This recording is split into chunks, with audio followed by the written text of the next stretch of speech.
Chegamos na temida sexta-feira 13, a segunda nesse ano, e no vídeo de hoje vamos trazer um combo completo cheio de curiosidades sobre o famoso Dia do Azar, além, claro, de alguns balões que foram soltos nesse dia tão misterioso e algumas histórias bem cabulosas envolvendo o nosso mundo jornalístico.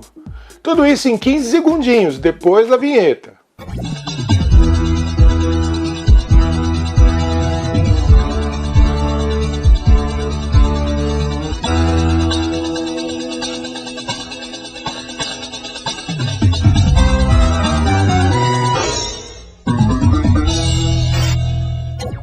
Fala, amigos da arte! Não só os baloeiros, mas muita gente é bastante supersticiosa, né? Uns não passam debaixo de escadas, tem aquela coisa do espelho, do gato preto, outros entram nos lugares com o pé direito, e entre tantas superstições, uma delas é a temida sexta-feira 13, o famoso Dia do Azar. A origem da superstição em torno desse dia tem séculos de histórias e vários mitos envolvendo a má sorte. A combinação do número 13, considerado de mau agouro em muitas culturas, com a sexta-feira, tida como um dia azarado, ganhou força lá na Idade Média. Um dos eventos mais citados como origem da fama negativa dessa data é a perseguição aos Cavaleiros Templários. Eles foram uma ordem militar cristã fundada no início do século XII, durante as Cruzadas, com a missão de proteger os peregrinos que viajavam à Terra Santa e defender os territórios conquistados pelos cristãos. Oficialmente chamada de Ordem dos Pobres Cavaleiros de Cristo e do Templo de Salomão, eles combinaram a vida religiosa com habilidades militares, seguindo um rígido código de disciplina e jurando votos de pobreza, castidade e obediência. Mesmo jurando serem pobres, tornaram-se extremamente influentes e ricos, gerindo vastos recursos financeiros, terras e até criando um sistema precursor dos bancos modernos. Essa riqueza e poder despertaram a inveja de líderes políticos, e até existe uma lenda sobre onde guardaram seus tesouros que até hoje nunca foram encontrados. Ela surgiu após a ordem ser perseguida e dissolvida no século XIV, com muitos acreditando que os templários esconderam sua imensa riqueza antes de serem capturados. Entre os supostos tesouros, muito ouro, joias e relíquias sagradas, como o Santo Graal e documentos secretos da Igreja Católica. Nunca encontrados, esses mistérios alimentaram teorias sobre esconderijos em locais remotos, como a Escócia, a ilha de Oki no Canadá e até cavernas subterrâneas, tornando-se um dos maiores enigmas da história mundial.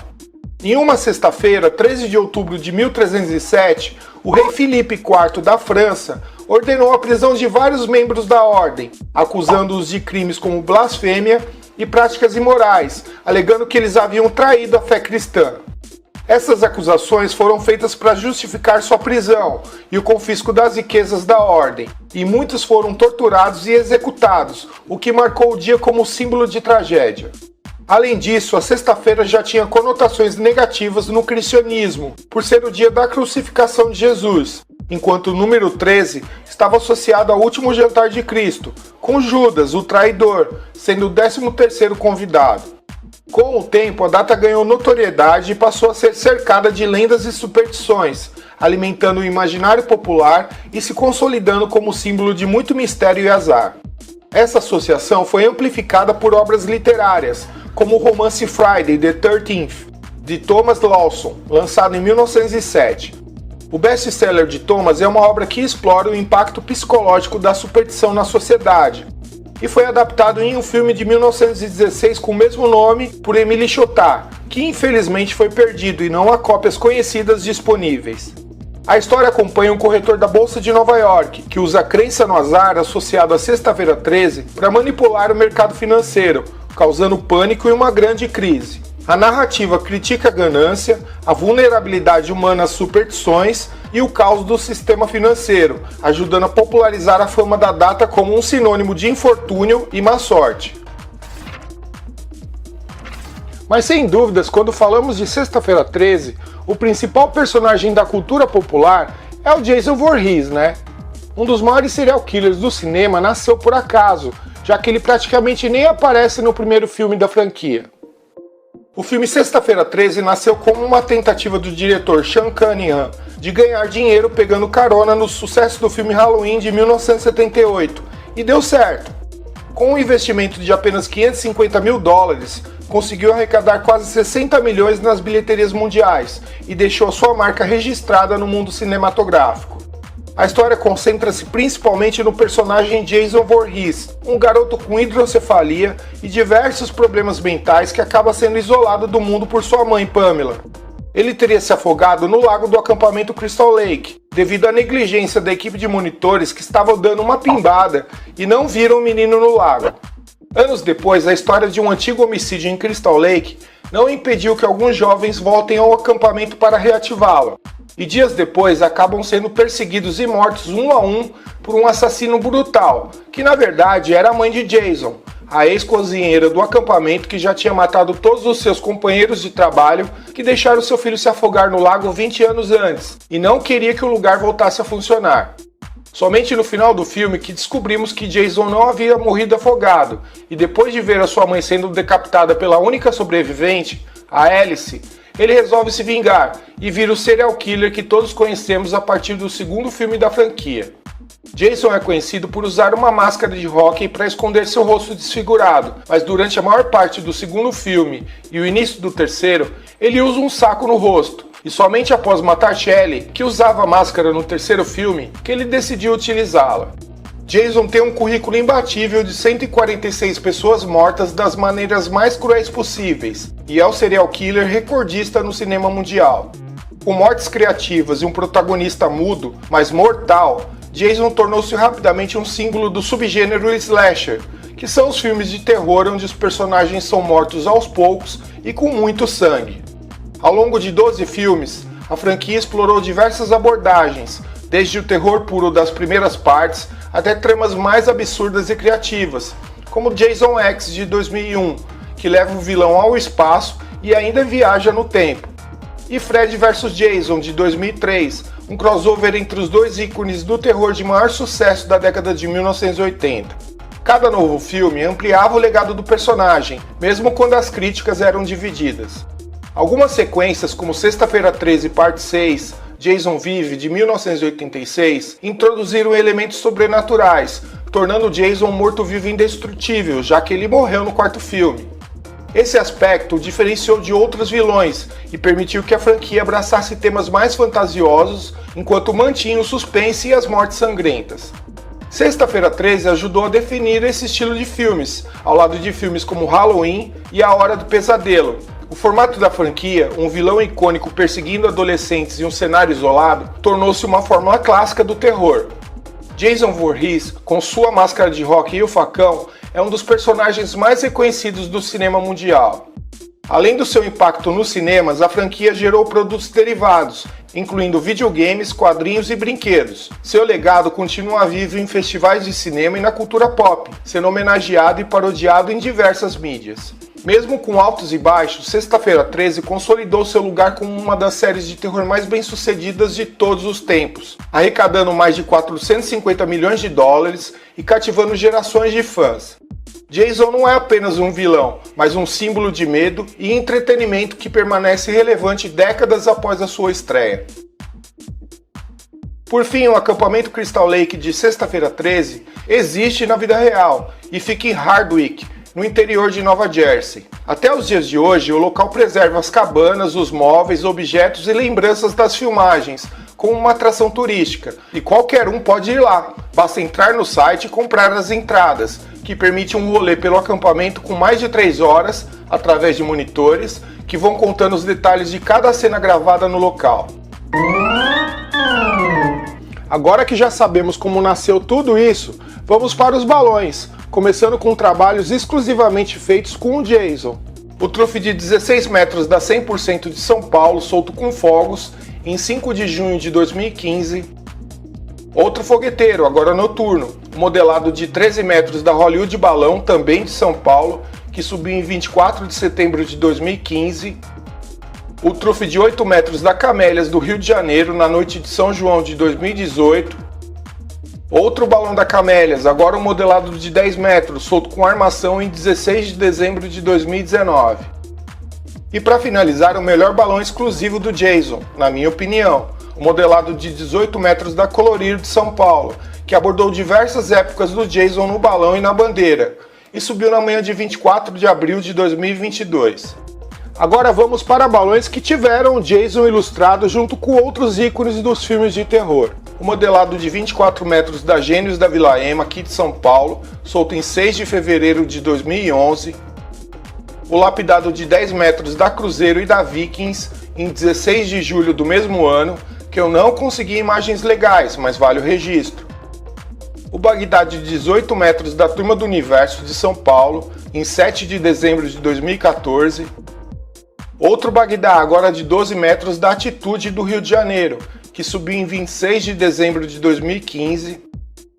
Mais um Bagdá, de 17 metros, agora da Turma da Baixada, que foi para o alto em 2 de novembro de 2016. O único fogueteiro que a nossa pesquisa encontrou foi o trufe de 20 metros dos 13 de São Paulo, que muita gente se lembra por causa dos enormes adereços colocados nas gaiolas, e subiu em 27 de maio de 2017. Depois de quase 5 anos, apareceu o lapidado de 13 metros da Pela Arte de São Paulo, que foi solto em 29 de janeiro de 2022. E em 3 de julho de 2022 também, o lapidado de 17 metros da Arte Real do Rio de Janeiro. Todos sabemos que balões durante a semana são raros, mas às vezes acontece. E será que encontramos balões soltos em plena sexta-feira 13? Sim, na nossa pesquisa a gente encontrou alguns. O lapidado de 50 metros da Toa, Cegonha e Cosa Nostra, aqui de São Paulo, que subiu na sexta-feira 13 de setembro de 2013, e eu já contei a história dele no canal, que se você não viu eu vou deixar o link no final. O Careca de 13 metros da Espiões de São Paulo, em 13 de junho de 2014, que também não achei fotos legais. Naquela noite subiu o trufe de 10 metros da OVNI, que sofreu muito com o vento e foi embora só com uma parte do letreiro, e eu não consegui tirar uma foto boa. Seria maldição de sexta-feira 13? É difícil de acreditar. Outro balão sinistro que eu estive presente, o curioso peão de 36 metros fogueteiro noturno da Vila Arte, 89 Mogi e Balotec, solto bem na virada da noite do feriado do Dia das Crianças, que foi numa quinta, claro, para sexta-feira 13 de 2017. E na manhã seguinte, o bonitinho trufe taqueado de 9 metros da Turma da Sedução lá do Rio de Janeiro. Já que falamos bastante de filmes de terror, vamos aproveitar o clima e relembrar de duas histórias misteriosas que aconteceram no mesmo campo, na mesma época e que são bem cabulosas. A primeira aconteceu na soltura do modelado de 8 metros dos meus amigos da Vira Noite, na noite de outro dia 13, há exato 13 meses, em 13 de novembro de 2023. O simples balãozinho foi solto sem problemas com uma armação ilustrando uma pipa, e a enorme rabiola feita com lanternas, de um campo que fica às margens do rio Jurubatuba, um braço do rio Pinheiros e do lado do lixão de Interlagos. Esse lugar é cheio de histórias curiosas. Foi lá num resgate de um balão que aconteceu uma briga muito feia, e pouco depois nasceu a Maria Preta, a turma do meu pai, lá em 1983. Uma história bem curiosa que eu também já contei no canal e eu vou deixar o link no final. Foi lá também que o meu pai contou que um dia ele estava atrás de um balão lá no lixão, que por sinal caía muitos balões por lá, e ele encontrou um corpo de um homem morto, cheio de buracos de bala. Ele simplesmente foi lá e empurrou o corpo para dentro do rio. Também foi lá que caiu 8 folhas da Figueira Grande, o balão que levou uma armação do Gandhi em 18 de abril de 1989. Ele ficou pouco tempo no alto e desceu no meio do rio. Foi um auê daqueles, com briga, nego se jogando no rio e quase morrendo afogado, tudo para pegar o balão, gente caindo em buracos, brigas, tiros, aconteceu de tudo naquela noite. Depois de anos praticamente esquecido, começaram a soltar balões por lá, e voltando ao balão da Vira-Noite, o Edinho da Arte Final estava lá com seu filho Bruninho, acompanhando a soltura, e como muita gente faz, estava tirando fotos do balão com o celular. Quando ele foi tirar uma foto do Bruno, foi aí que a imagem mostrou algo extremamente curioso e muito assustador. No rodapé da foto apareceu uma imagem muito sinistra, que parece ser de uma criança. Na mesma hora ele me mandou a foto, eu vi e duvidei. Cheguei até a questioná-lo, perguntando se não tinha crianças lá do lado dele. E ele respondeu com um vídeo. Mano, não tem ninguém aqui no fundo do letreiro, ó. Ó, só tá eu E meu filho, ó, ele tá aqui brincando, os caras tá tudo lá pra frente, ó. Sem dúvidas, é uma foto sem explicação. E sabendo do histórico do lugar, que fica bem aqui do lado de casa, e eu já ouvi muitas histórias de desova de corpos e assassinatos. E claro que eu fui checar. Pesquisando em jornais e portais de notícias, tem diversas matérias de corpos encontrados na região, como essa do R7, publicada em março de 2024. Mas o que mais arrepia é uma matéria do G1 de dezembro do ano passado, que diz que um corpo de menina foi encontrado exatamente no local, 40 dias depois que o Edinho tirou a foto. Impressionante, né? Mas mistérios desse lugar não pararam por aí. A segunda história aconteceu na soltura do modelado de 10 metros do Edinho lá da Arte Final, a minha ex-turma, 3 semanas depois, na manhã de 3 de dezembro de 2023. O balão foi solto sem problemas, com uma pequena gaiola carregada com mini varas e a bandeira do cachorrinho, lá do mesmo lugar. Como eu disse, a soltura foi tranquila, o bicho pegou mesmo quando eu cheguei em casa e fui tratar as fotos para mandar pro pessoal. Olhando essa foto não tem nada demais, né? Mas dando um zoom no bico do balão, olha só o que apareceu. Bom, era dezembro, tava calor pra cacete e não seria novidade nenhuma se uma moradora dormisse pelada, levantasse cedo e visse o balão quando fosse no quintal, né? O problema é que nessa casa não mora ninguém com essa aparência. Oi? Gente, isso deu o que falar no bairro. Durante os dias seguintes rolou uma baita investigação, tipo CSI, já que ninguém conhecia a mulher, os moradores não sabiam explicar e foi um auê daqueles. Vamos ouvir o áudio do morador da casa. Passa amanhã, tô de boa. E ela tem cabelo curtinho, mano, morena, velho. Caralho, velho. E aí ela tava levantando a calça ou tava tirando, sei lá. Sei não, velho. Eu tô achando que é fantasma, tenho certeza, velho. Tá me dando aflição, velho. Eu não tô acreditando, sabia? Intrigado com a história, até vídeos de câmeras de segurança da casa e da região foram checados. E o morador foi lá na laje conferir. Vamos assistir. Ó, tá vendo? Eu tô aqui, ó. Vou subir na parte lá. E do lado direito, ela de costa, não tem o negócio é bege. 2 paredes bege. Pergunta pra ele se ele não apagou. Se tinha uma pessoa com ela. Porque aqui não tem. Ó, não tem, ó. Vou subir lá. Vou subir na minha laje, quer dizer, tô na minha laje, né, ó. Ó. Tá vendo? Ela tá nesse ponto aqui, ó. Aqui, ó. Quer ver? Vou subir lá. Segura aí, cara. Segura aí, cara. Segura aqui.